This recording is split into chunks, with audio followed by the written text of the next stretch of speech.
नमस्कार, मैं राहुल राय UP 60 ground zero आपका स्वागत करते हैं। हम इस समय मौजूद हैं बिहार चौसा में। जी हाँ, कुछ दिनों से सोशल मीडिया और तमाम न्यूज़ खबरों पर एक जगह की चर्चा चल रही है, चौसा की। चौसा बिहार में पड़ने वाली जो जगह है, ये अपने आप में एक ऐतिहासिक है।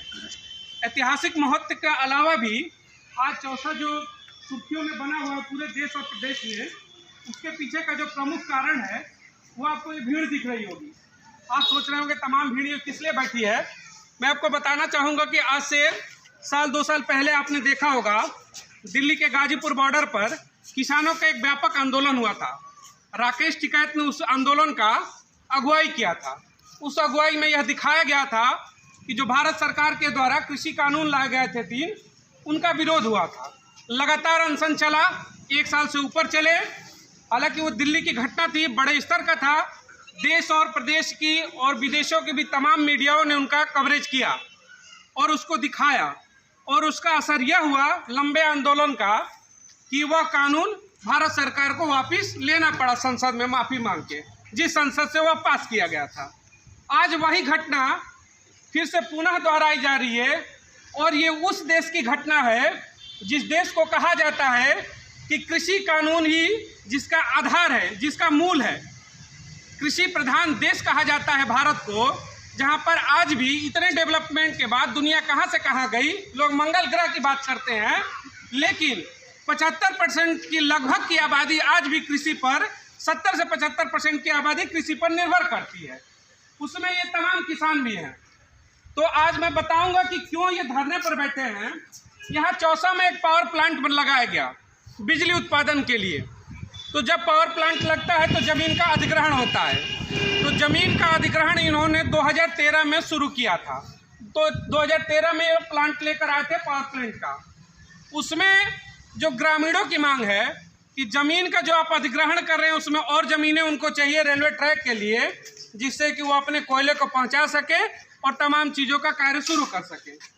तो 2013 का जो प्लांट का रेट था, प्लांट के अलावा जब आप एक्स्ट्रा ज़मीन ले रहे हैं तो वर्तमान दौर पे इनकी मांग है कि उसका पैसा दिया जाए। लेकिन 2013 के रेट पर ही आज भी इनको पेमेंट किया जा रहा है उस ज़मीन का, और ज़बरदस्ती अधिग्रहण किया जा रहा है। अधिग्रहण नहीं है, कहीं ना कहीं यहाँ की जो बिहार की सरकार है उनके द्वारा ज़बरदस्ती किया जा रहा है किसानों के साथ। पिछले 97 दिन से, समझिएगा एक लंबा समय होता है, 97 दिन से इस कड़ाके की ठंड में भी ये किसान बैठे हैं, और सिर्फ इसलिए बैठे हैं कि इनकी जो खुद की ज़मीन है, जिसे हम माता कहते हैं, आपने सुना होगा ना, भूमि को माँ कहते हैं। माँ के अस्तित्व की लड़ाई बिहार में लड़ी जा रही है, और बिहार के मतलब पूरे बिहार का जो सिस्टम है उसके मुंह पे तमाचा है कि जो वर्तमान सरकारों में बैठे हुए पदों पर लोग हैं उनको ये पब्लिक दिखाई नहीं देती है, उनको ये किसान और इनके दर्द दिखाई नहीं देते हैं। बिहार सरकार के मुख्यमंत्री नीतीश कुमार जी इस समय समाधान यात्रा पर निकले हुए हैं पूरे प्रदेश में। अब सोचिएगा, अब समाधान यात्रा करते हैं और जहां पर समस्या है वहां पर अब समाधान के लिए नहीं आते हैं। तो ये किस तरीके का आपका समाधान यात्रा है कि यहाँ पर 97 दिनों से लोग बैठे हैं, किसान बैठे हैं अपनी मांगों को लेकर के, लेकिन इनसे मिलने के लिए आपके पास 2 मिनट का समय नहीं है, और पूरे बिहार में आप घूम घूम करके समाधान यात्रा निकालें। यह अपने आप में एक हास्यास्पद है, और भारत की राजनीति का वो गिरता हुआ स्तर है कि देश का किसान अगर यानी उगाना बंद कर दे, खेती बंद कर दे, तो यकीन मानिए ना आपकी राजनीति टिकने वाली है और ना ही देश की अर्थव्यवस्था टिकने वाली है। कोरोना का हमने प्रकोप देखा, उसमें यही जो हमारे देश के किसान हैं इन्होंने जीडीपी को संभाला था। आज उनके साथ अन्याय होता है। आइए हम बात करते हैं, तमाम लोग बैठे हैं, कि आखिर इनकी मांगे क्या हैं। अगर मांगे पूरी नहीं होती है तो आगे के आंदोलन की इनकी क्या व्यवस्थाएं हैं। इस आंदोलन के जो प्रमुख हैं और तमाम जो लोग यहाँ पर ग्रामीण इनके सहयोग में बैठे हैं, जिनकी ज़मीनें गई हैं, उनसे हम बात करते हैं कि आखिर इनकी मांग क्या है, कब तक इन लड़ाइयों को ये आगे बढ़ाएंगे, किस स्तर तक।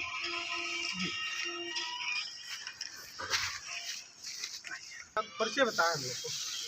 जी, मेरा नाम अश्विनी कुमार चौबे हुआ। मैं इसी बनारपुर गांव का रहने वाला हूं। करीब पिछले अधिग्रहण में जो 1058 एकड़ का जमीन अधिग्रहण हुआ उसमें भी करीब 7 एकड़ जमीन मेरी गई है। और इस बार जो वाटर पाइपलाइन रेल कॉरिडोर के लिए लिया जा रहा है उसमें वाटर पाइपलाइन मेरा 1 एकड़ जमीन करीब। तो आप विरोध क्यों करेंगे? तो फिर डेवलपमेंट का काम हो रहा है, आपके गांव के लोगों को तमाम नौकरियां मिलेंगी, सुविधाएं मिलेंगी, तो विरोध करने का औचित्य क्या है आपका? जी, आपने बिल्कुल सही कहा। यही बातें हमको उस समय भी कही गई थी जब हमारा 7 एकड़ जमीन लिया गया था। उसमें भी ये सारी बातें कही गई थी कि यहाँ पर विकास होगा और ये हमारा जो गांव है दिल्ली बॉम्बे की तरह शहरीकरण इसका होगा, लोगों को रोजगार मिलेगा। एक आज कोई भी यहाँ पर गांव में बेरोजगार नहीं रहेगा। इस प्लांट के माध्यम से यहाँ विकास का काम किया जाएगा। लेकिन आज विगत 10 वर्ष से ऊपर भी हो गया और आज हम अगर उसका निरीक्षण हम लोग करते हैं तो विगत 10 वर्षों में यहाँ पर एक पेड़ नहीं लगाया गया है। और हमने जब ये बात पूछने की कोशिश की कि क्या यहाँ पर जब चिमनी धुआं उगलने लगेगा और हम लोग दमा जैसे खतरनाक बीमारियों से मरने लगेगा तब पेड़ लगाया जाएगा या प्रदूषण कोई उपाय किया जाएगा? तो जिम्मेदार पदाधिकारियों द्वारा ये बात कही गई हम लोगों को सबके सामने कि आप लोग मरने से पहले भूत बनने की कामना कर रहे हैं। इस तरह की जो अनर्गल बातें हैं जिला प्रशासन द्वारा कही जा रही हैं। कंपनी लगातार यहाँ पर तानाशाही रवैया अपना रही है। आपको नौकरी दी जाएगी, आपको तमाम सुविधाएं दी जाएंगी, यह आश्वासन आपको किसने दिया? यहाँ की बिहार की गवर्नमेंट ने दिया या जो प्लांट के लिए यहाँ पे वर्क करने के लिए जो कंपनी आई है उनके द्वारा ये आश्वासन था? प्लांट के जो अधिकारी थे उनके द्वारा और साथ में जो जिला प्रशासन के पदाधिकारी थे सबके द्वारा हम लोग को गांव में कह करके हर जगह मीटिंग होता था कि आप लोग जमीन दीजिए। उस समय रिक्वेस्ट किया जाता था हम लोगों से कि आप लोग अपनी जमीन दीजिए, डेवलपमेंट का काम है, बहुत बड़ा डेवलपमेंट होगा यहाँ पर, सबको हर एक घर से एक नौकरी मिलेगी, सबको अच्छा यहाँ विकास का साधन मिलेगा। किसी को गाँव में एक भी? जी नहीं, आज नौकरी के नाम पर उनको लेबर और मजदूर बनाया जा रहा है। और नहीं तो उनको जो लेबर मजदूर बन भी रहे हैं उनको भी हमेशा डरा धमका कर रखा जाता है। नौकरी के नाम पर वही फिर अंग्रेजों का शासन और बंधुआ मजदूर बनाने का काम यहाँ के ग्रामीणों को किया जा रहा है। आपका यही कहना होगा? जी जी बिल्कुल बिल्कुल। उनको नौकरी के नाम पर डरा धमका कर रखा जाता है। 2 महीना नौकरी पर रखेंगे, उसके बाद जब मन के लात मार के निकाल दिए। मतलब पूरे ग्रामीणों के साथ आप लोग को यही मानना है कि सबके साथ धोखा हुआ है? यहाँ पर ना आपको जमीन का रेट मिला ना आपको नौकरियाँ मिली? जी जी बिल्कुल। तो कब कितने दिनों से आप धरने पे बैठे हैं यहाँ पर? 17 अक्टूबर से लगातार 97 दिन हम लोग धरना पे बैठे हुए। 97 दिन हो गए आपके धरने पे। इस बीच में क्या प्रदेश की जो सरकार है आपकी मौजूदा नीतीश कुमार है, जिनका एक स्लोगन है, वो कहते हैं कि हम सुशासन की सरकार है और उनका ये का नाम होता है कि भाई हम गरीबों के लिए जीते हैं, किसानों के लिए जीते हैं। तो क्या लगता है कि नीतीश कुमार की जो ये का नाम है कि मैं सरकार चलाता हूँ गरीबों की, वो आपकी मदद के लिए एक भी बार मिलने आया या फिर उनके द्वारा भेजा गया कोई अधिकारी आपसे वार्ता करने आया 97 दिनों के अंदर की नहीं आया? कोई सुशासन की सरकार नहीं, दुशासन की सरकार है जो गरीब मजदूरों का चिरहरण करना चाहती है, उनका सारा हकमारी करना चाहती है। न उनको जमीन का उचित मुआवजा देना चाहती है, न कानून के अनुपालन करना चाहती है, न कानून के तहत जो प्रक्रिया है उसका अनुपालन करना चाहती है। तानाशाही आप लोगों के ऊपर चल रहा है। आपको मैं बता दूं कि यहाँ पर जब ये लोग 97 दिनों से बैठे हैं तो लगभग इन्होंने बताया था कि 50 से ऊपर लोगों के ऊपर FIR दर्ज कर दिया गया है। अब सोचिए, ये देश के वो किसान हैं जो अन्न उगाते हैं, ना कि AK-47 की पैदावार करते हैं, ना देश के ये आतंकवादी हैं। अगर देश के आतंकवादी होते आपके द्वारा ये कार्य किया जाता तो शायद बेहतर लगता। ये वही बिहार है जहाँ पर दारू के खुलेआम व्यापार होते हैं, अवैध हथियार लहराए जाते हैं, लेकिन जब किसान अपनी मांग को लेकर बैठता है धरने पर तो उनके ऊपर मुकदमा कर दिया जाता है, FIR कर दिया जाता है। तो कैसे समाज का हम निर्माण कर रहे हैं? हमारे ऊपर माननीय होने के ऊपर भी ये धब्बा है कि किसानों के ऊपर FIR किया जा रहा है। वो FIR इसलिए किया जा रहा है कि वो अपने हक का पैसा मांग रहा है, वो अपनी भूमि का मुआवजा मांग रहा है। अब समझिए, भूमि का मुआवजा मांगने वाले के ऊपर FIR होता है, लेकिन जो इनकी जमीन के ऊपर अधिग्रहण कर लेते हैं जबरदस्ती, उनके ऊपर FIR नहीं होता है। तो इस तरीके का अगर आप बिहार बनाना चाहते हैं तो फिर बिहार का विकास क्या होगा, ये पूरे भारत को देखने का, सोचने का विषय है। साथ ही हम चाहेंगे कि देश के प्रधानमंत्री भी इन गरीब किसानों की और जो अपने खेतों के लिए आज बैठे हैं, दिन रात एक करते हैं, इनकी सुनवाई करें। क्योंकि अगर राज्य सरकारें मतवाला हो जाएंगी, अगर वो गलत सही का निर्णय नहीं कर पाएंगी तो केंद्र सरकार को हस्तक्षेप करना चाहिए। कुछ लोग और यहाँ पर किसान बंधुओं से हम बात करेंगे। कब तक बैठेंगे आप? हम जब तक हमारी मांग पूरी नहीं हो जाती है, हमारे फसल चले गए, हमारे नस्ल जब तक सुरक्षित नहीं होंगे तब तक मैं यहाँ बैठा रहूँगा। हमको जब तक उचित मुआवजा नहीं मिलेगा बिहार सरकार होश में नहीं आने का काम करेगी। यहाँ के जो जिला प्रशासन है वो होश में आने का नहीं करेगा। जो ईस्ट इंडिया कंपनी से हम लोग लड़ रहे हैं अपने हक के लिए, अगर ये ईस्ट इंडिया कंपनी नहीं करी तब तक हम लोग ये आंदोलन चलाते रहेंगे। देखिए, इन्होंने सही कहा, ये केवल फसल बचाने की भूमि की नहीं, ये नस्ल बचाने की लड़ाई है। और जब नस्ल की बात आती है, मैंने कहा कि चौसा का एक अपना इतिहास है। ये अंग्रेजों के सामने भी वैसे ही लड़े थे, तो जब गोरों से लड़े तो आज जो बेईमान बैठे हैं प्रदेश की सरकारों की विधानसभाओं में, उनसे भी लड़ने का मादा यहाँ के किसान रखते हैं। और ये कह रहे हैं कि मैं तब तक लड़ूंगा जब तक कि इनको न्याय न मिल जाए। आप सब क्या कहेंगे? आप सब भी तब तक की लड़ाई के लिए तैयार हैं? ये विकास बाबू नहीं है, ये हमारे बिहार का विनाश बाबू बन गए। दम है कितना दमन में तेरे, दम है कितना दमन में तेरे,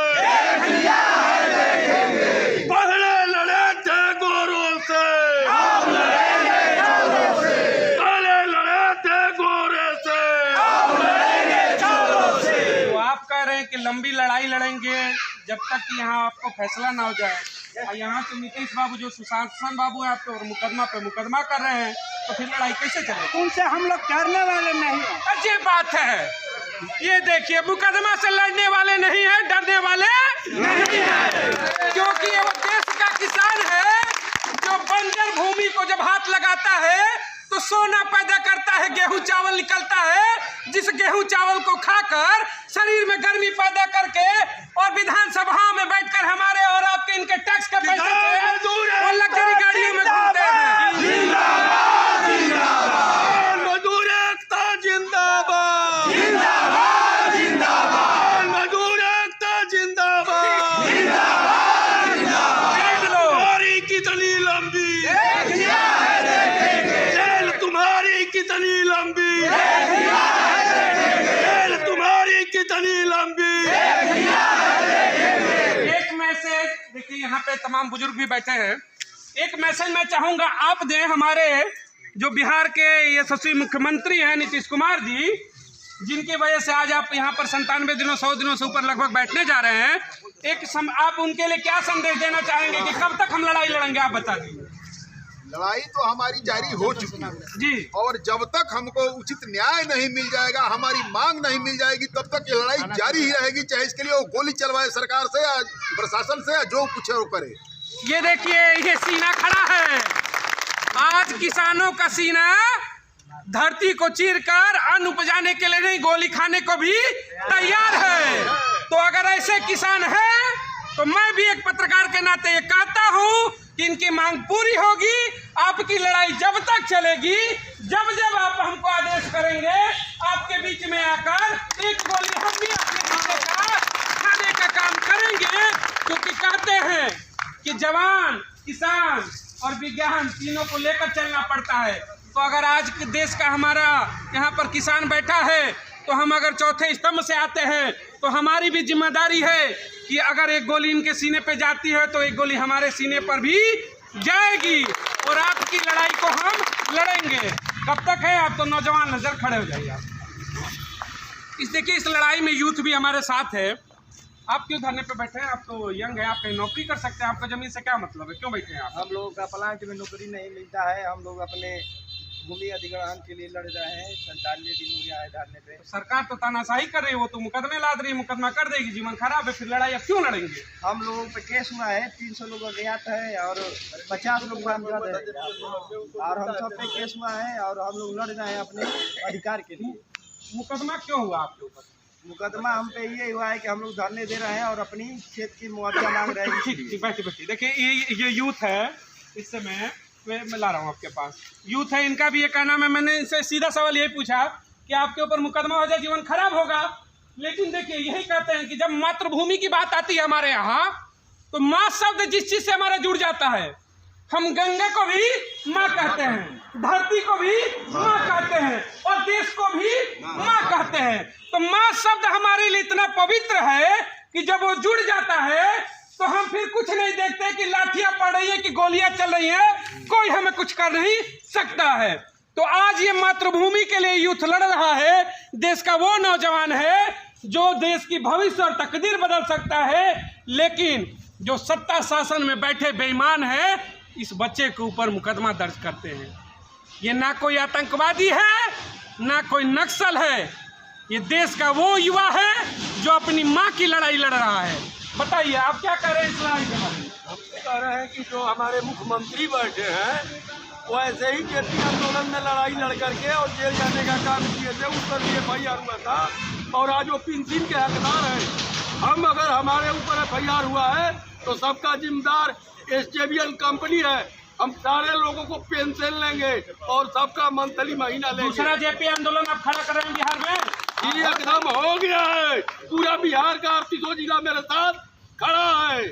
बिहार में दूसरा जेपी आंदोलन जी सही, किसानों का। जी किसानों का। तो क्या आप लंबी लड़ाई लड़ेंगे जैसे राकेश टिकैत ने लड़ी थी? 1 साल तक आप तैयार हैं? 1 साल की लड़ाई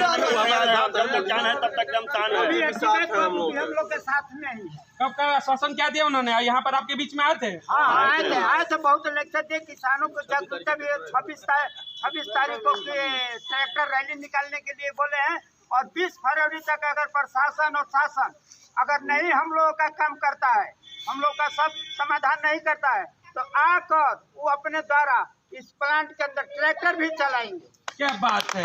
तो आप लोगों को लग रहा है कि जब राकेश टिकैत आपका समर्थन करेंगे तो आपके जो यह आंदोलन है उसको धार मिलेगा? आप उनके स्वागत के लिए तैयार हैं? ये लंबी लड़ाई चलेगी, 90 दिन नहीं 1 साल चलेगा। घुटने पे आप लाएंगे सरकार को, प्रदेश की सरकार झुकेगी, आपकी मांग पूरी होगी। जब तक मांग पूरी नहीं होगी